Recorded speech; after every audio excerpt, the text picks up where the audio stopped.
Hello, Theyyam കാണാൻ വന്നിട്ട് അത് കാണാതിരുന്ന എങ്ങനെ ശരിയാവുക? അച്ഛൻ അവിടുത്തെ കമ്മിറ്റിയിൽ അംഗമായതുകൊണ്ട് തന്നെ ഫുഡൊക്കെ അച്ഛനായിരുന്നു വിളമ്പിത്തരുന്നുണ്ടായിരുന്നേ. അപ്പം നമ്മൾ സാധാരണ എന്ന് പറഞ്ഞു കഴിഞ്ഞാൽ തെയ്യം തുടങ്ങി 3-ാം ദിവസം അവിടെ കാഴ്ചവരവൊക്കെ ഉണ്ട്. അങ്ങനെ കാഴ്ചവരവൊക്കെ പോയി കഴിഞ്ഞാൽ അവിടെ പഞ്ഞിത്തെയ്യം എന്നൊക്കെ വിളിക്കുന്ന 2 തെയ്യങ്ങളുണ്ട്. പിന്നെ വിഷ്ണുമൂർത്തി ഉണ്ട് ആ ഒരു സമയത്ത്. അപ്പം വിഷ്ണുമൂർത്തിൻ്റെ വെള്ളാട്ടമാണ് ആ സമയത്ത് ഉണ്ടാവുക. പിന്നെ ഈ പഞ്ഞിത്തെയ്യത്തിൻ്റെ ഒളിച്ചുകളിയും അവരുടെ കണ്ണുകുത്തിക്കളിയൊക്കെ കാണാൻ ഭയങ്കര രസമാണ്. അതോടുകൂടിയാണ് കാഴ്ചവരവ് ഉണ്ടാവുക. അങ്ങനെ ആ ഒരു സമയം എന്ന് പറയുന്നത് നമ്മളെല്ലാവരും ഭയങ്കര ഇങ്ങനെ ആകാംക്ഷയോടെ ഇങ്ങനെ വെയിറ്റ് ചെയ്തിരിക്കുന്ന സമയമായിരിക്കും. കോട്ടവും തെയ്യമൊക്കെ ഭയങ്കര നൊസ്റ്റു അടുപ്പിക്കുന്നതാണ്. കാരണം എന്താണെന്ന് വെച്ച് കഴിഞ്ഞാൽ ഇതിനടുത്താണ് സ്കൂള്.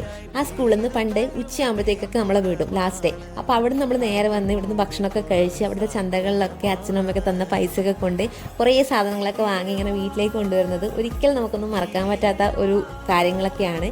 അപ്പോൾ ഇത്രയൊക്കെ ഉള്ളൂ. അപ്പം ബാക്കി വിശേഷങ്ങളൊക്കെ നമുക്ക് നെക്സ്റ്റ് വീഡിയോ കാണാം കേട്ടോ. ടാറ്റാ.